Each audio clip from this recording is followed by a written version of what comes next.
All right. I know, my friends, it has been a while since we caught up, but I do hope that you guys can hear me loud and clear. And this is a special, they call it Special Ordinary Voices, if you see what I mean. But first, before I introduce this topic, we cannot all run away from the World Cup, whether you play football or not. Uh, Liz, I know you are into basketball. Earlier, you got to tell us which sport you like. Frank, I don't know which one you like. Thomas, you will also have to tell us. But before we start, which team are you supporting to win the World Cup 2026? Now that we have only two teams left. Which one are you supporting in a second or so? Peter, for me, I was supporting Japan, but now Japan was withdrawn from the race. I don't know now which team I'm supporting. I'm there, but my favorite sport is volleyball. I like volleyball a lot. That's it. Japan gone, but volleyball. We might Is look at Japan what's. gone? Yeah. Okay. Okay. Japan is gone. We are not talking about Japan, but we'll talk about volleyball. Let's go. Ralia, which team are you supporting and which sport do you like? If you don't like football though. Uh, Thank you, Peter. I was supporting Portugal, and Portugal has already left also. And for the sport that I like, I think it's what is it called?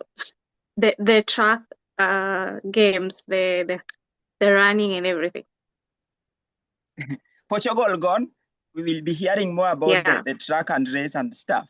Thomas, which team are you supporting? And if you are not supporting football, what's your favorite sport?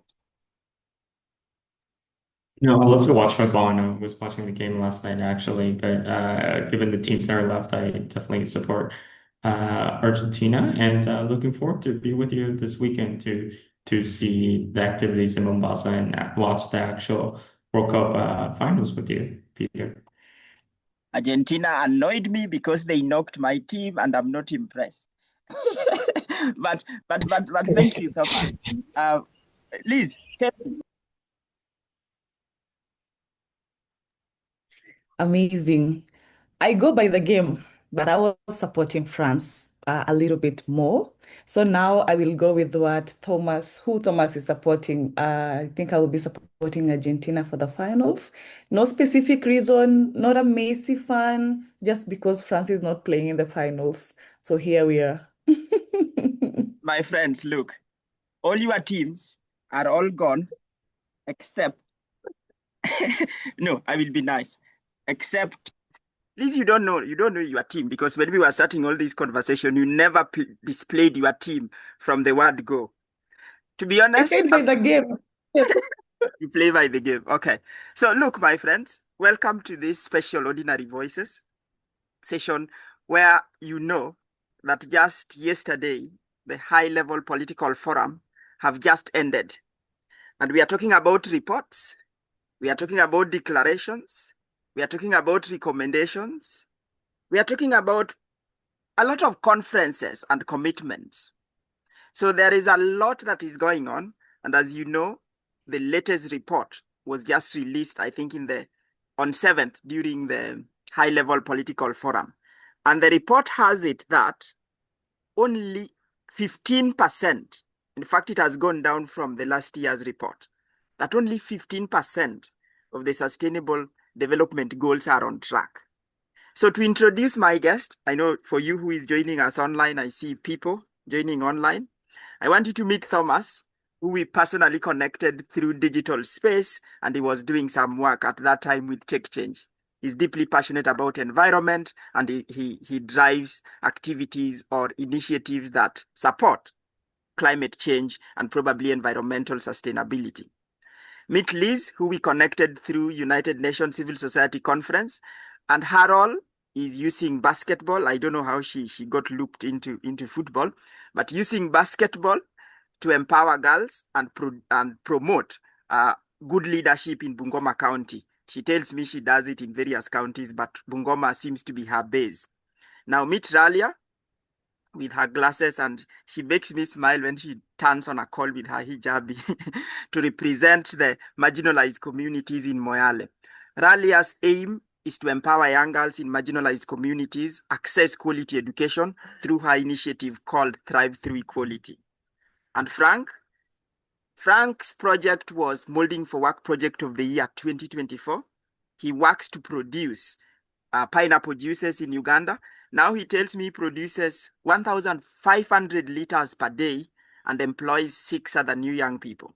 And obviously, Matthias joining us online just to spectate and probably share his comments and chats on these topics we are going to talk about. So my friends, based on the 15% of SDGs on track, I know I've made the introduction to you now, like now the people know you, the world knows you. What are your views on a high level if you look at that statistics and what it says that only 15% of SDGs are on track? You could refer to that in relation to the SDG you are championing and tell us your general view, something that people probably needs to know, and probably what you think is being left out or should be included in this conversation. I will start with Ralia. Thank you, Peter, for highlighting that. I think first and foremost, I'll start by saying the reduction that is seen is a bit disheartening, but again, being in the space of championing SDGs and wanting development in a wholesome way, it's also a challenge for us that there's a need to improve what we are doing and to reach the goals that we expect to reach. So for me, I think having gone through the report and understood what is being said and the commitment that is coming from the countries and the policies that are being endorsed and everything, you'll find out that the gap that exists mostly is all about implementation when it comes to the outcomes and output that is really needed. What happens is that many times majority of those bodies or agencies that have resources and everything concentrate more on policies and everything and forget that the vital part is actually doing the actual work on the ground. So for me, I think capacity building for those organizations, individuals who are actually playing the role of implementing the work and adding to the fulfillment of SDG should be the key. And also where we have a challenge is the implementation part. Therefore, that brings that gap when it comes to fulfilling to a certain level. Thank you, and back to you. All right. Ladies in the house, Liz, before I go to Frank and then Thomas. Wow, Peter, when I looked at the statistics, I think the first question that came to mind is, what am I doing? What have I been able to contribute to these statistics? And if in 2024 we were at 17% and in 2028 we are at 18%, globally, then we should go back to the drawing board and ask ourselves, how many more years do we have? And if our progress rate is 1%, then it means that by 2030, we will be reporting under 30%, right? So that is the reflection that I can be able to get from my side. What are we doing? What am I doing right? And what are we doing as a collective action? And are we really asking ourselves the questions that we should be asking ourselves? For me, I am passionate about SDG 5. I am passionate about girls. I'm passionate about women. I'm passionate about young people. And what I ask myself when I look at these statistics is that we know and we realize that as women contribute to a larger population, over half of the population, the world population. And if our progress is at only 18%, that it means that even SDG 5 is not really in the right trajectory. So for me, I believe that we still need to have I will say intentional action, because we already have the framework. We know what we need to do. I was listening to some of the member states present, they are presenting huge achievements, but what are those achievements translating to? We cannot be having data that translates to 0.000. We cannot be having data that translates to nothing when it comes to the ground, So let us translate these frameworks into actionable action. When I'm speaking about action, I'm also looking at my SDG of passion. Where are the young people? Where are the women when all this is happening? And especially the grassroots women, because recently we had an event, and to my amazement, we still lack awareness on SDGs. There are people who will still ask you, what are the SDGs? So in as much as we are chasing percentages, in as much as we are chasing numbers and data, then we need to get back to our communities and look at the impact, look at the action, and identify the real gaps, the real gaps at community level, and be able to see what we can achieve in the next few years. Otherwise, Peter, I am very, very heartbroken about the progress. Thank you. Frank, we are on you. Thanks, Liz, for that deep insight. All right. Thank you so much. But I think there is something lacking into this, because you can't tell me that it is less than five years to close this program, and only 18% has been reached, or only 18% of the SDGs has progressed. Is quite alarming. Actually, one of the things, I usually attend these meeting forums, I usually attend these forums, but they focus mostly on reports, they focus on their books, they focus on what is in their reports, but they don't go deep on the ground. And if you go on the ground, just focus to the ground. What I believe is that these people do not go to the ground, they just get the information that we've done this and this, and things are progressing, things are training, but go to the ground, you will know what's happening. I just imagine, moreover, whenever I'm with my fellow youth who start up something and we go to those events, you reach there and you ask them, you've received an allowance. There is that, these projects are ambiguous, yeah? These projects are ambiguous, but they just tell you, come to this event, come to these forums. They talk to you, they just talk, but they don't go deep to make sure that at least what they told them or what they talk to them is the real they are seeing on the ground. For me, what I can say is that they need to go back to the drawing board and replace it with what they think that they know. And for example, I've been reading to this report of the World Forum that has ended. It says that 18% has been reached, but go there and see if it is 18% that has reached. We still see poverty is still there. I watched a documentary yesterday on Kalamoja issues. You see people are in total hunger. People are not, youths are still unemployed, and you're saying that 18% has progressed. Remember, these SDGs, each falls each leads to another SDG.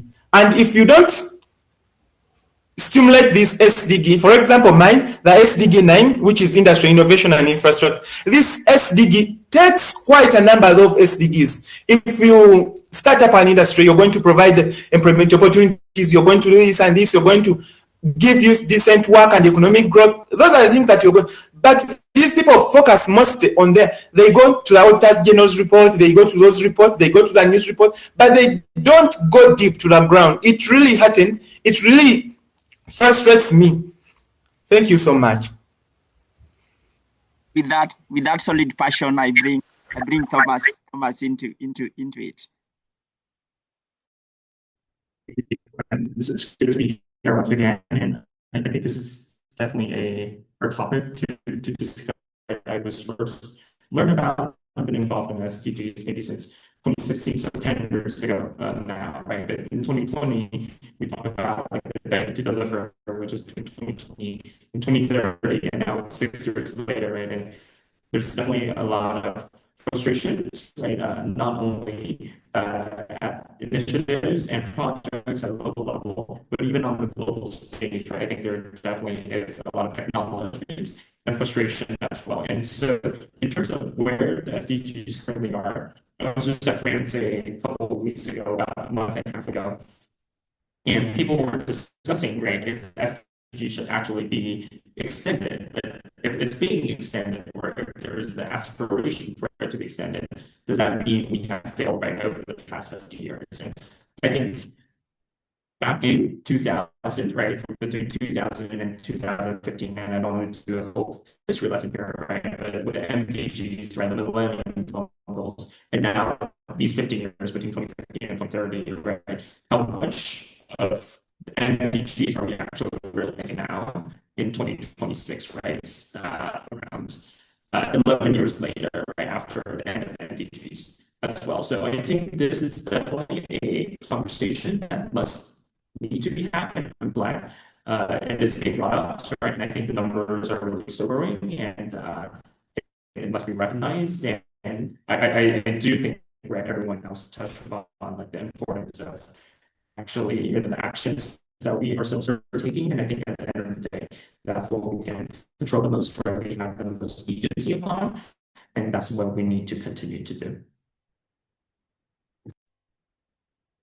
All right.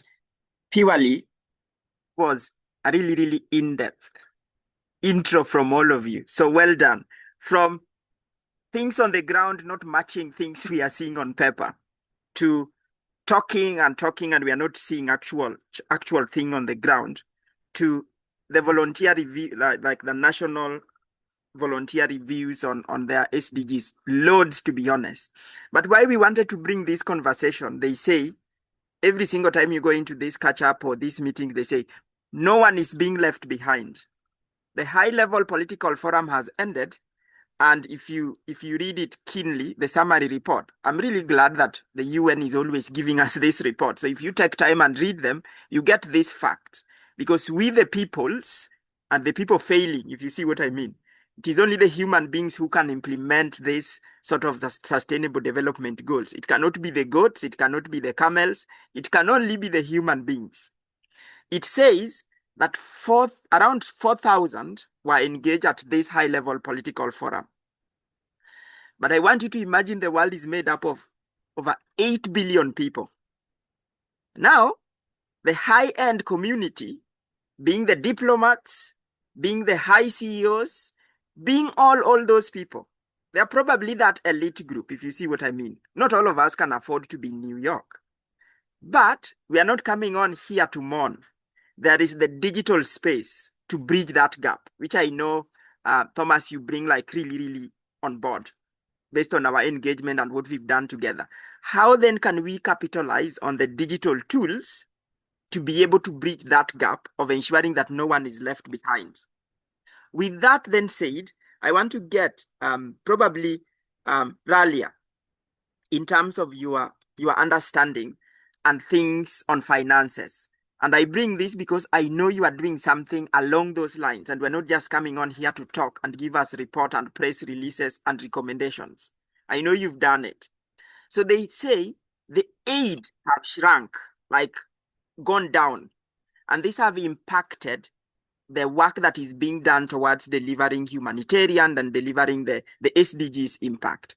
How does it feel like for a young person to raise money or get resources to do what they actually want to do in their community? For you, I know within 30 days, you raised nearly 50,000 Kenya shillings for your Thrive Through Equality.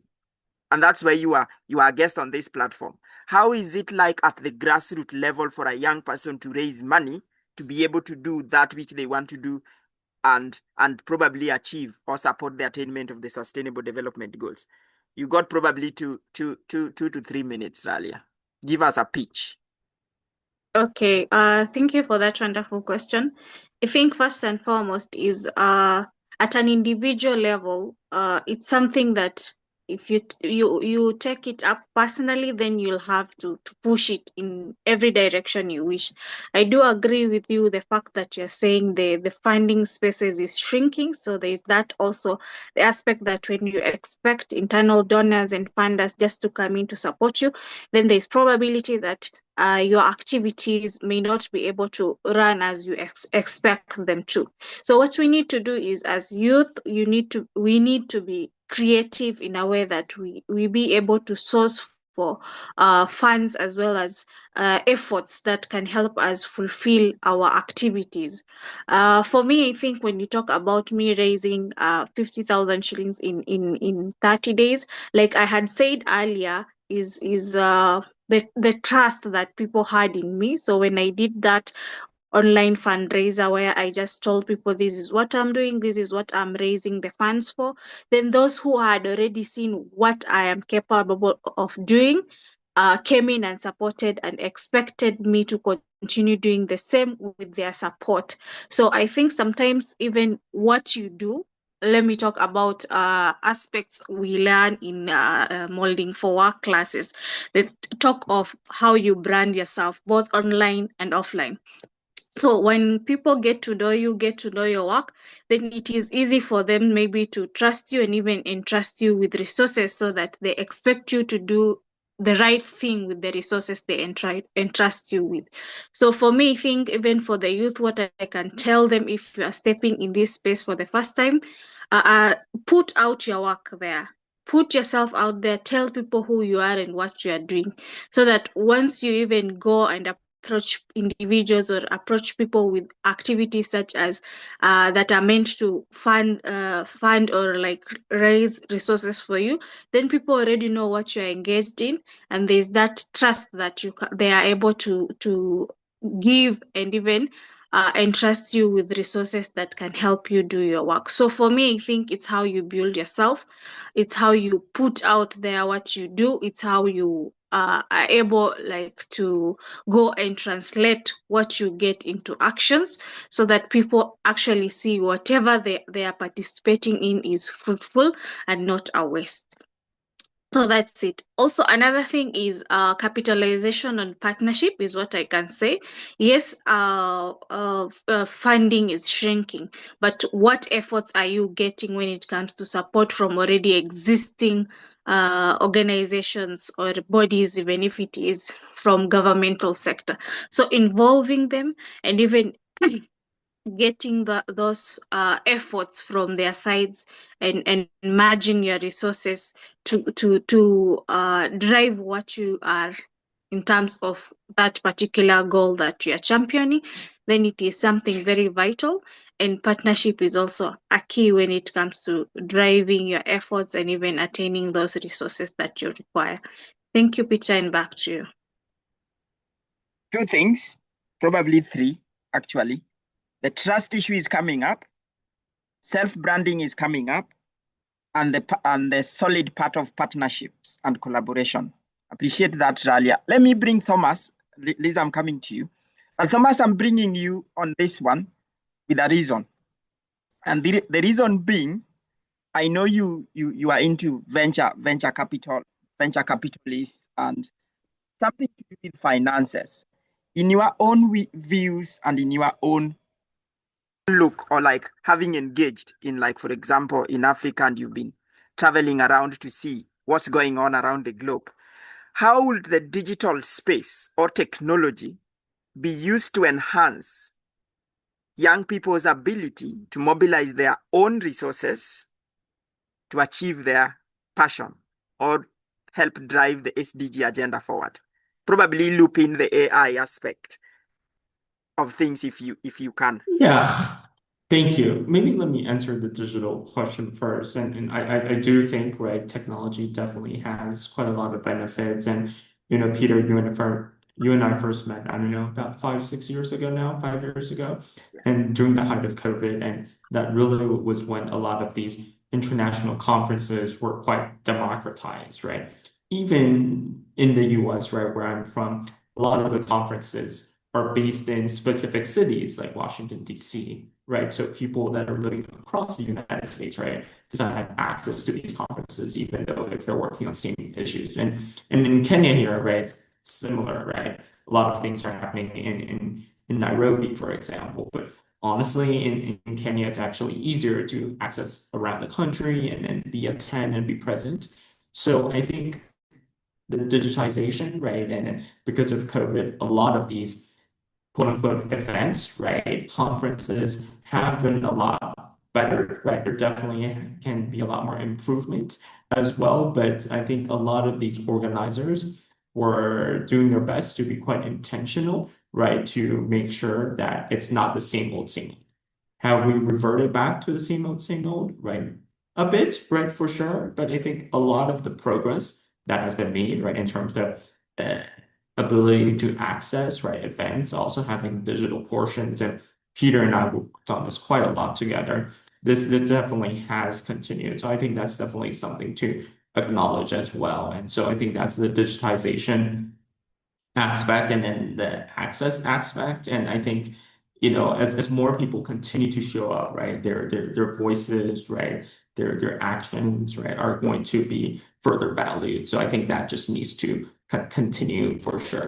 In terms of, what you asked about in terms of like the financing investment aspect, right, I think there's definitely been a lot of ups and downs, and it's definitely very challenging, right? To me, right, and there's two major pieces. One is the traditional kind of foreign assistance aid, and that definitely has been disrupted quite a lot over the past 2 years or so. The other part of it all really is focused on kind of like mobilizing private capital, right? Venture capital is part of that, right? Focus on investments, right, in startups, helping them to grow, acquire customers, right? Making sure that they have the right products, right? And then their customers are realizing the services, right, that they need. And so I think that part definitely, right, also has its ups and downs, right? But all in all together, right, something, the last part really is how do we mobilize our own domestic capital, right? Our own wealth, right? People here, right, are contributing to their societies, and there's so many things that we can do ourselves in our local communities, right? So not everything needs to be tied to, foreign assistance or foreign private capital, right? But so many we can do by ourselves as well. All right. Thank you so much there. But again, three things to capture. Probably if you can just probably jot this one down. The digital conferencing, the power of the digital conferencing and enabling people to virtually participate. That is coming on very clearly from Thomas. And then you are talking about the venues. Where are these conferences being hosted? Are they accessible? Can everybody get in there? Looking into that as well is coming out like clearly. So I will mention just only those three for now, but I'm sure you highlighted like really, really key insights in terms of advancing or using technology to advance the SDGs. Liz, before I get to Frank, I want to get you on here, but on this particular one, the reporting is everywhere, okay? And if you read that report, only 36 member states had their volunteer national review reports or presentation. Personally, I listened to nearly all of them. And I can tell you for a fact what is being presented. I'm not sure where those data or information is coming from. Maybe the ministries and all people are working on. What do you see? And what do you think needs to be done differently if we are to effectively report the status of SDGs from member states and then to the global stage? Pitch to us. Wow, Peter and reporting. Peter knows I'm passionate about reporting, monitoring, and evaluation because that's where the reports come from. And one thing that I would like to state is that our member states are really giving us great and wonderful reports. And one thing that maybe we need to be cognizant of is that these reports should not become the end to themselves, like they shouldn't be the drivers to why we want to go to the high level political forum. They shouldn't be the drivers to why we want to go to UNGA, so people are working for reports, most often our success is measured in numbers. Our success is measured in the reports the outputs that they want to present, maybe to this to in these forums, But then we do not go deep and look at how many lives have been transformed. We don't look at the impact we've been able to create in our communities, because sometimes we go, like currently we are talking about 18%. So what is this 18%? Can we translate this 18% to actual numbers? Because some of these reports could be the 18% could be a contribution of maybe just a section, just as you mentioned, Peter, just a section of the member states, So do we ever sit back and look at who has reported and what have they reported? Do we ever hold anyone accountable before and also after the reports? Because we cannot be reporting, we cannot be coming and giving statistics. Then after the information session, after the forums that we are attending, everybody goes back to their comfort zone. So I believe that follow-up and accountability is very important, continuous progressive follow-up, so that we just don't wake up. We know that these are the review days and we are working just for the review days. We need to be working for progress. We need to be working and asking ourselves the tough questions, if we are going to report on this, what is our contribution to the 100% that needs to be achieved? So I believe there's totally limited accountability in terms of reporting. And countries should also just voluntarily report their progress. Let them look at what they want to achieve as a country, as a member state. And then from there, I believe we will not just be accounting to statistics. We will be transforming lives. We will be looking at the specific SDGs and asking ourselves, what are we doing in terms of development, So we need to translate this to really actionable or accountable numbers in terms of impact. That is my thought. So any other thing other than the statistics, I think we'll just be there as performative people, reporting for accounting because there's a forum that has been created for a report, but not looking at impact on itself. Liz, I appreciate that one. You are top three. Again, I pick only three, my friends. You can dive deeper. You are watching online. Please go ahead and share. Transformation itself. What exactly are we transforming when we come up and say 18%? 18% on what? What is exact impact of this reporting that we are making, and probably the accountability? Who is responsible? And for you, probably what you see on the screen up there, we got probably a special ball. We are launching it officially, I think. Thomas, I know you will have a chance to witness the official launch. We are launching a 1 billion signature ball that aims to set up Sports for SDG fund, to fund people like Frank, to fund people like Ralia, like Liz, to actually report impact and not report recommendations and conferences. But this is not to put anyone down, but purely we aim with our influence and our power to see if we can transform actually the mindset of people. Frank, I bring you on to this one now. I know you just told me the other day, somebody just funded $1,500 for your juice pineapple in Uganda. So you are looking to scale, and probably you will be supplying juices to Kenya, and Liz, who's our festival, might be purchasing your drinks. So how is it like for a young person to establish an enterprise at the grassroots level? I know you spoke passionately about things being spoken at high-end level, not matching what is on the ground. How is it like to establish a personal enterprise at the grassroots level and probably secure funding from somebody else? All right. Thank you so much, Peter. Actually, one thing, it's not easy to start up something. But what I know is that if you're passionate and you're a hardworking person, you can achieve each and everything you believe you can. First, three things I can tell you is that you have to be passionate about what you want to do. The second thing is that you have to be hardworking. If you're not hardworking, people will not see your work. Another thing is that integrity. If you're not integrity, people will not love what you're doing. People will not focus on you. You're the kind of person they tell you to do this and you're doing this. You're the kind of person who is not in line with what you're doing. The thing I can tell you is that things are not easy, but focus on what you can do best. Focus on what the challenges in your community. if you see that, for me, how I started this is that I saw there was a challenge in my community. Most pineapple farmers, the pineapples used to get spoiled early.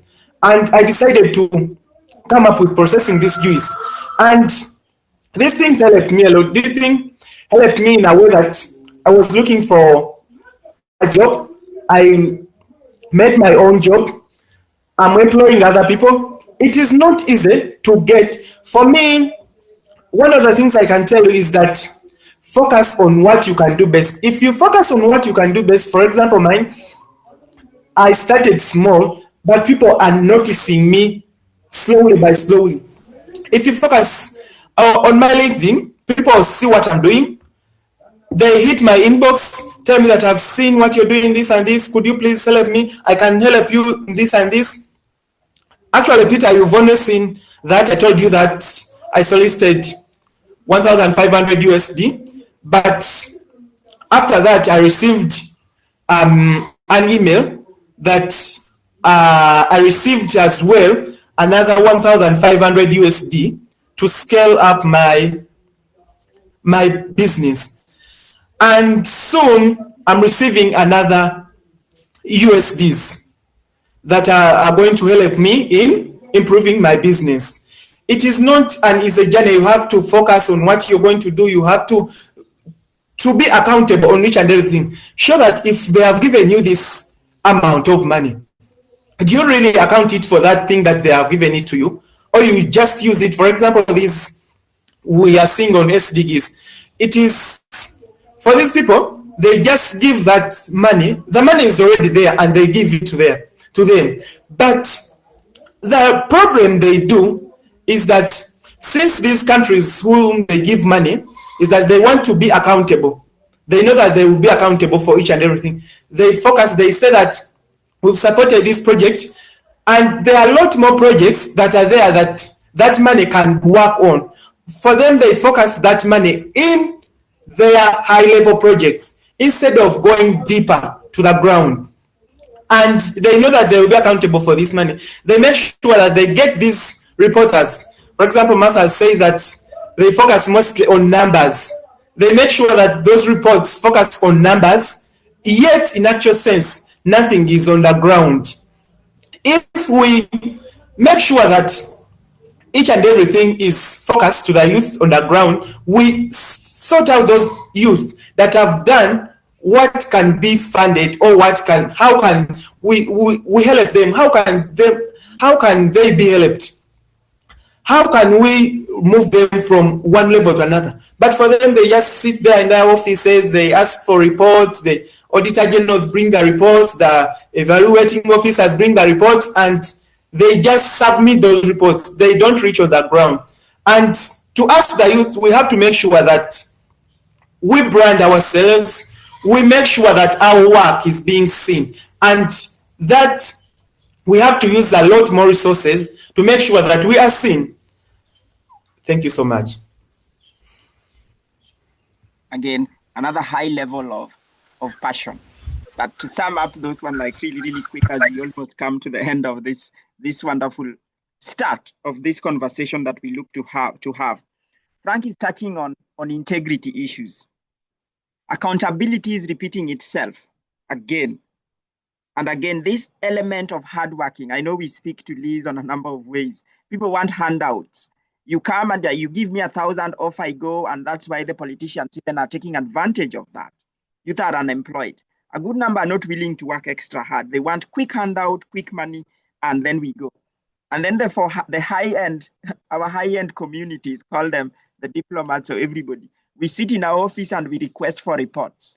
But who then verifies these reports to actually say that, look, these are the real things that are happening on the ground. If we do this, it will get us here.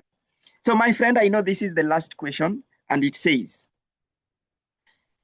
2027, we will be having the SDGs summit, where we will take stock of what has happened, what needs to happen beyond or towards 2030 and after 2030.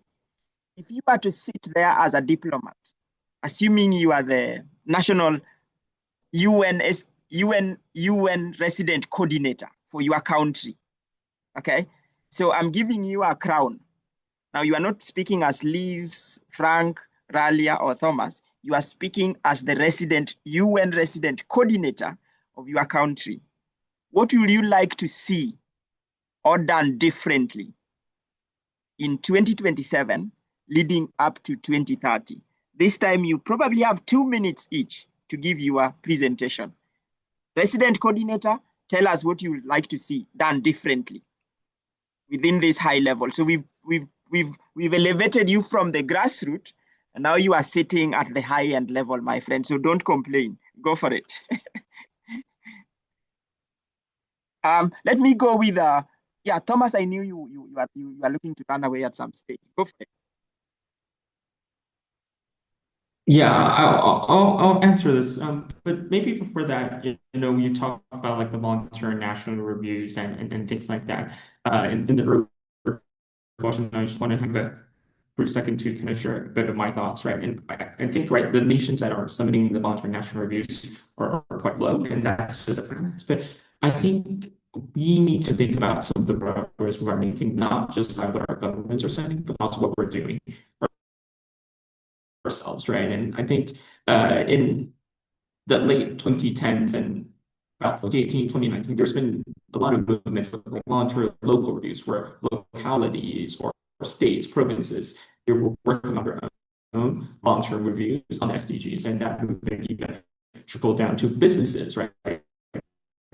Doing reviews of SDGs and also even universities that were working on kind of a voluntary university reviews. So I think even though, right, the numbers of nations are submitting their voluntary national reviews to the high-level political forum each summer is low, there still is momentum, and that momentum must continue, you know, no matter what people are doing at a national and at a international level. And back to you know your question, if I'm an RC, you know, in the country, how things be differently. I do think, you know, some of the things that everyone else has shared is very, very valuable, right? I think at the end of the day, the RC is just one person, right? And they can help potentially determine, right, how the UN agencies are being coordinated in the country. But the resident coordinator isn't even that powerful, so to speak, right? Because each of the different country directors of the different UN agencies are still mainly, you know, organizing and then listening to and following the priorities of their own UN agencies. And so the RC really is just playing a coordinating role. So all that to say is just in terms of how much, you know, sway they have, right? I just don't really think it is that much. That is just the political and actuality of how things work. So I would say I would defer it back to really supporting the local organizations, right, that are really doing the work, right, and make sure, you know, a lot of these procurements and contracts, right, that these UN agencies are dispersing to at the country level ultimately goes to, or not ultimately, but goes faster to the local organizations, and there's less middlemen, right, that are being involved, right? And if the RC can kind of push for that type of action, right, to be taken within that country, I do think that definitely would be a win, because in reality, the resident coordinator represents the UN, represents the UN Secretary General, and not the individual UN agencies or departments that are there. And actually, the country directors, the mission directors, have a lot more leverage on their own budgets and such. There we go. So appreciate that, Thomas. Two things stand out: procurement and contracts. We got old systems and old people who have understood these systems, and they can get their way, ensuring that the people doing actual work are left behind. Restructuring those can probably ensure people like Frank, Ralia, Liz gets into these places and their work gets noticed, because their work, I believe, are driving the impact that we do need. But not so many people are capturing their insights and what they're actually doing. And that's why we are bringing these conversations on board and probably to take it to the next level.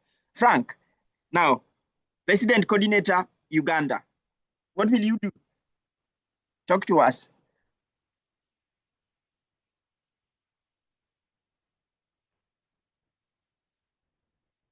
Yeah, Frank, go for it.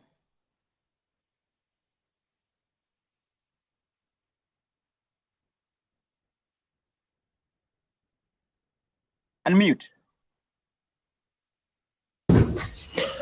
Yes, all right. Thank you so much. I think if I was a UN coordinator 2027, I would make sure that my speech would focus more on the grassroots organization. It would focus more, it would not focus on the reports that I receive from my juniors, but I will focus more on what is being done on the ground. I make sure that if I visit the ground, I make sure that I focus on that information that is being, for example, if I focus on that information that is being from the ground, let me say at times we focus mostly on these reports, but for me, I focus mostly on the information that I myself, I believe, I've seen, on the information that I myself, I believe that is being documented. For example, in, medias, at times media doesn't, there is that gap that it brings to a person. It brings documentaries that are crucial. They don't link to, for example, at times when we are doing these things, we focus on high ambiguous reports. For me, I will focus on these low grassroots reports information. Thank you. Well done, Frank. So for you, you will ignore your juniors. No, sorry, guys.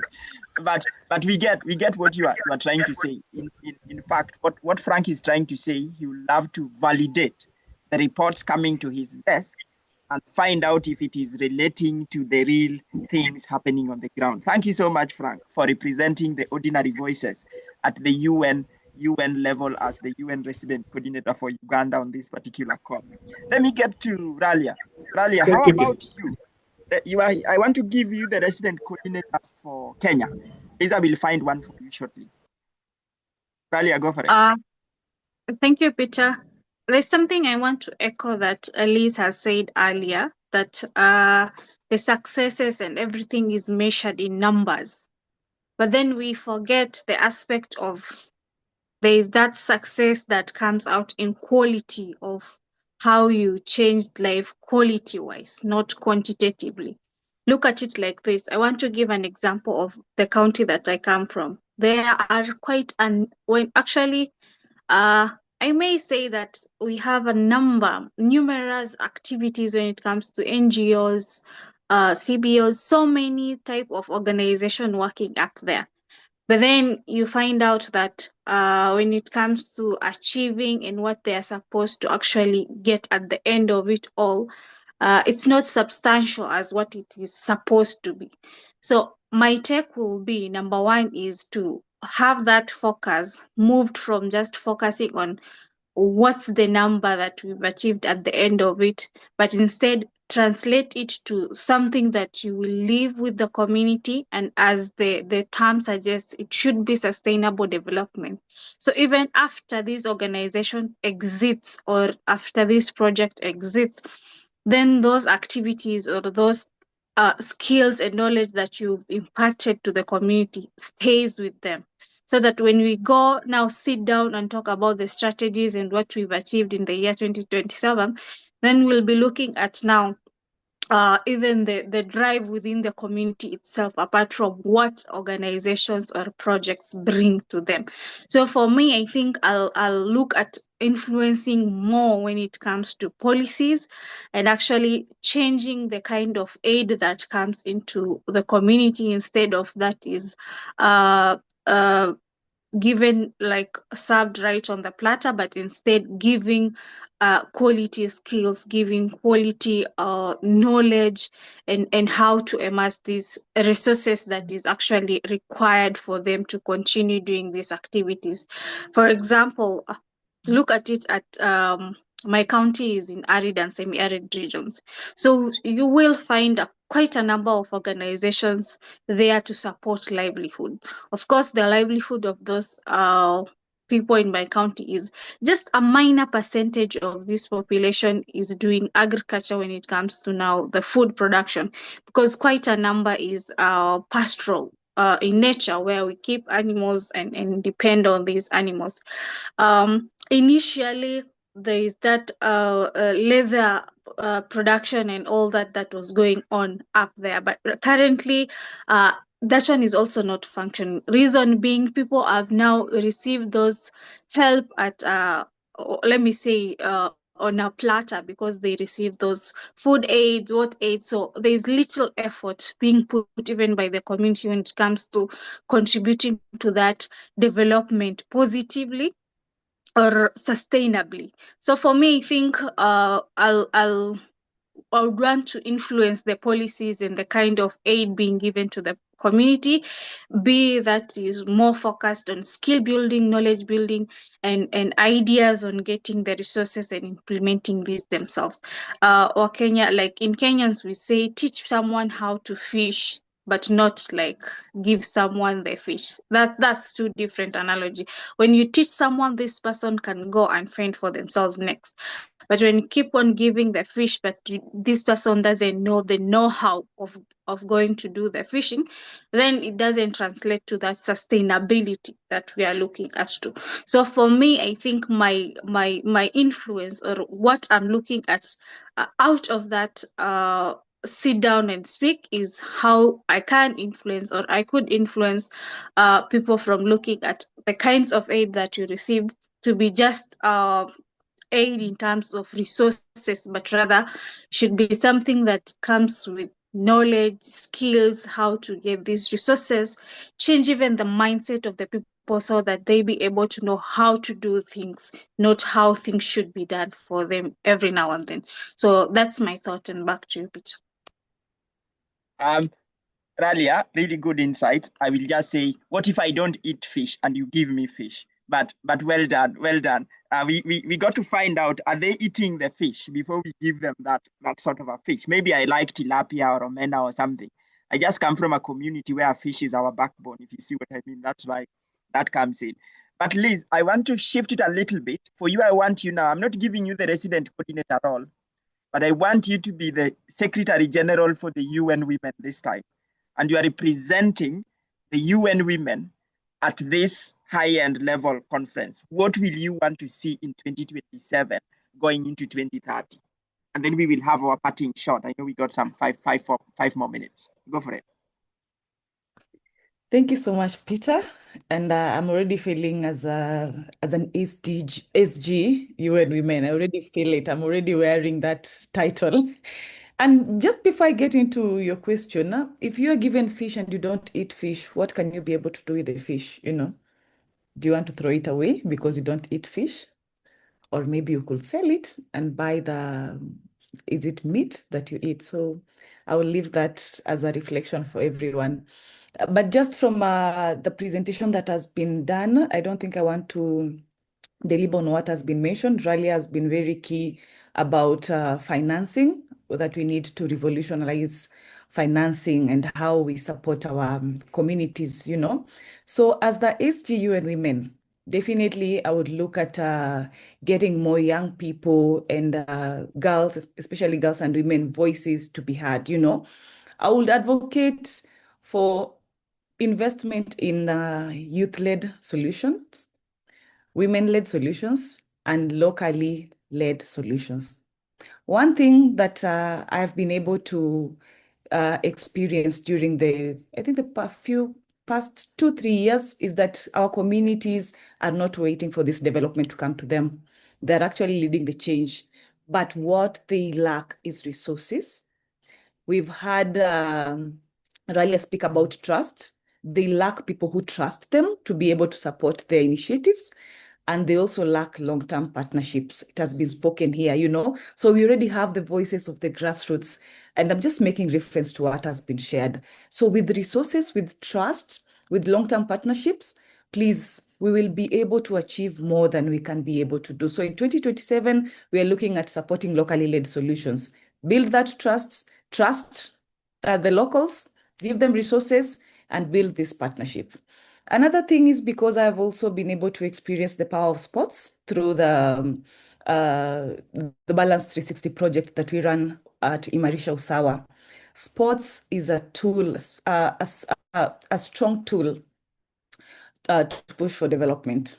It mobilizes, it creates safe spaces, it builds connections and networks.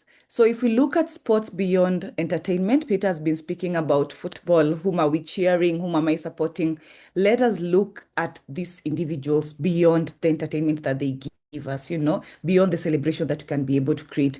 Look at how, right now, if we look at how many people are going to watch the finals, how many people watched the France game, how many people watched the Spain or Argentina game, what message were we sharing during the games? So if you look at what we are doing, we are not just coming to play for entertainment.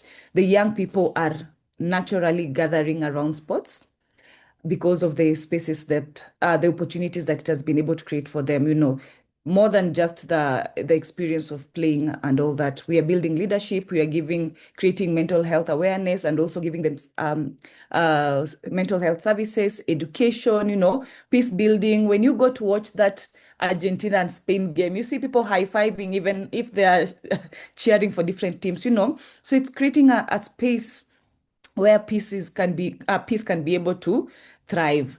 And something else, looking at the constitution of this gathering here today, I'm looking at Frank as an entrepreneur, right? I'm looking at Raleigh as a social leader. I'm looking at myself as a social entrepreneur.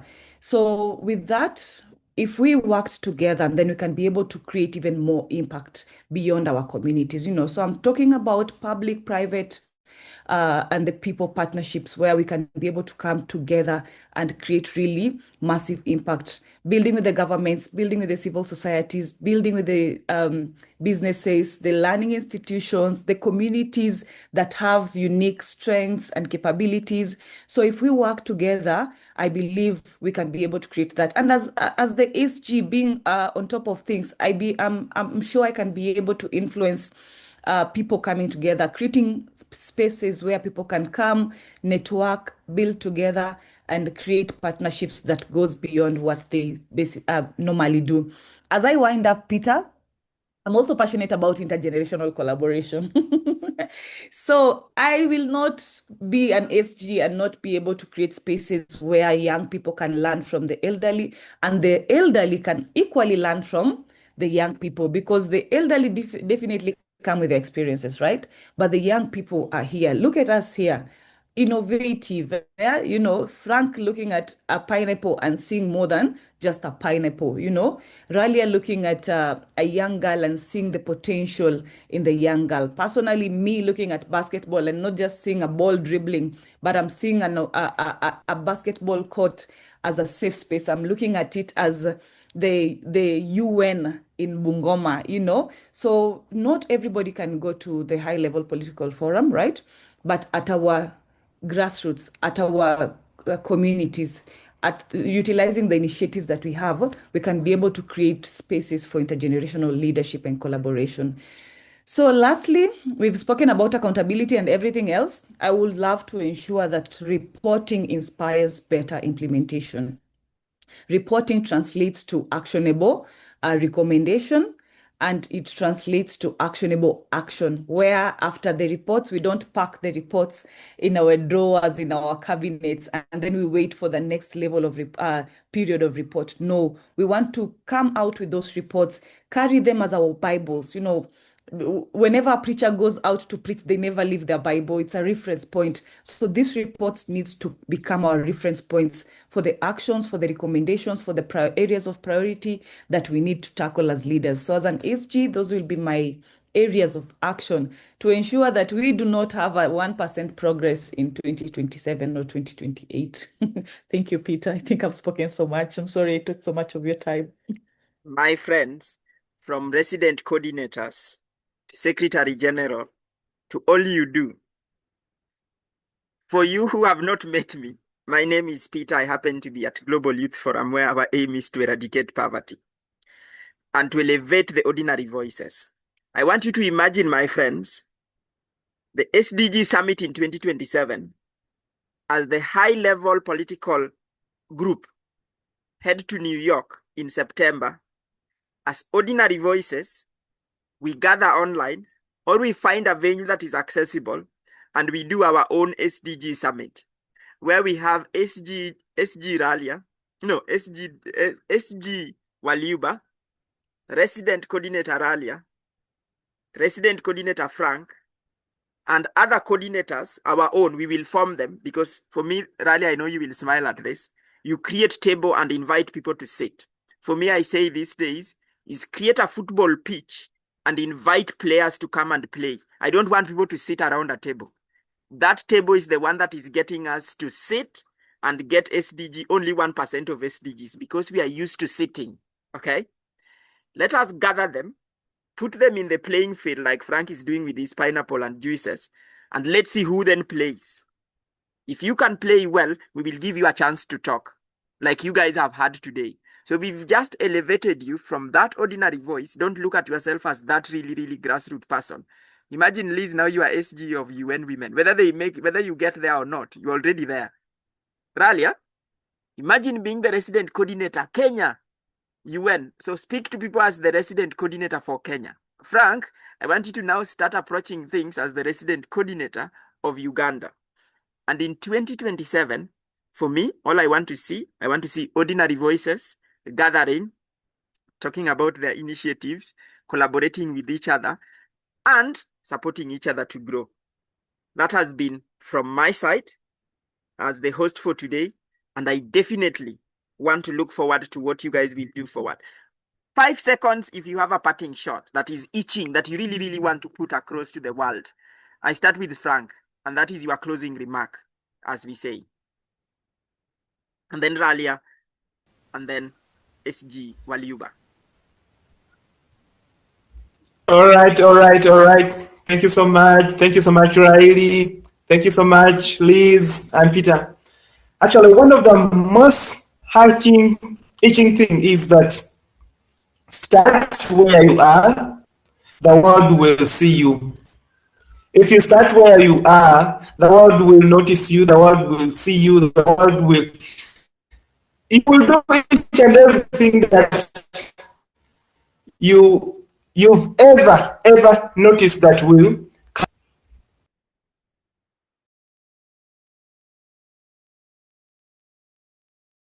Frank, you did unmute. Did you want to unmute and carry on?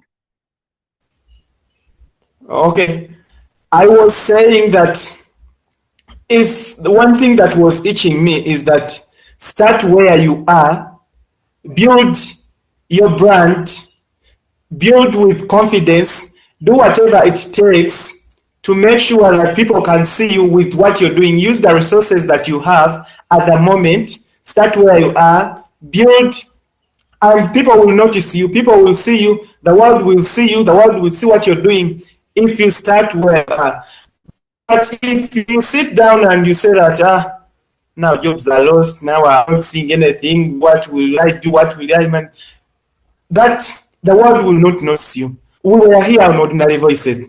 I know this video is going to go viral, is going to go further. People will see what we've told them, what we've talked about, and they will take it. But if you just sit down and sit with it, how Lisa said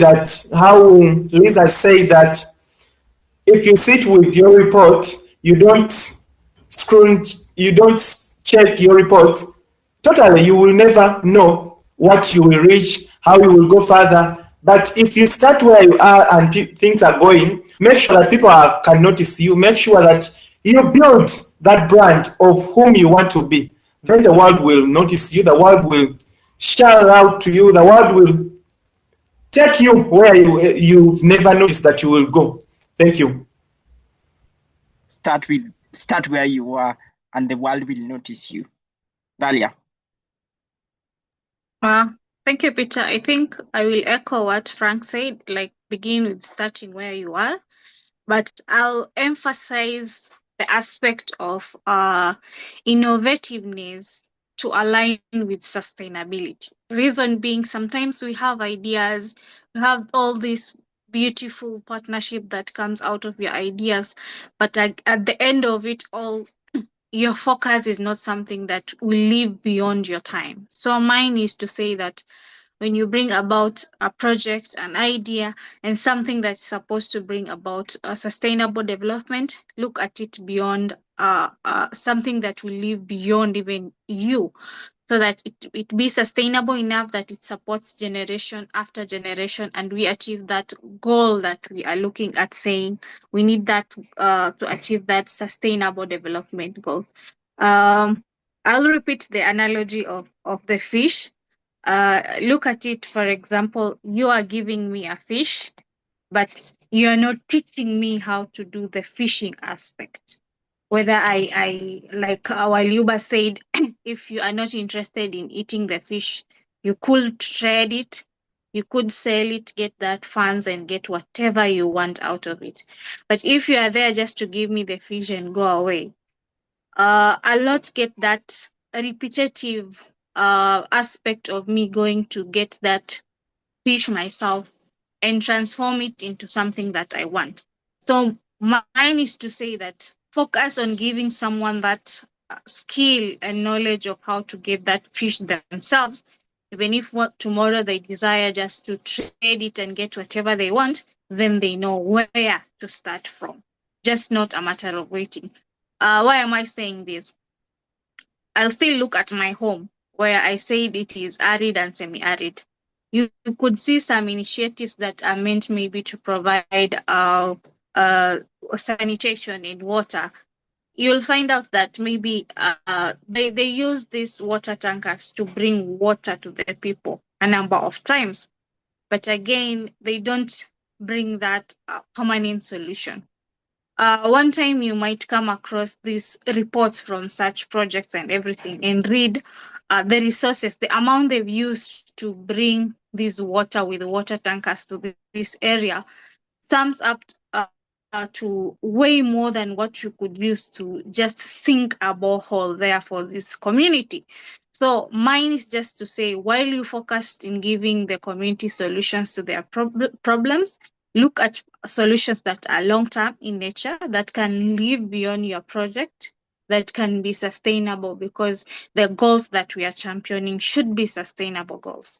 So that's mine.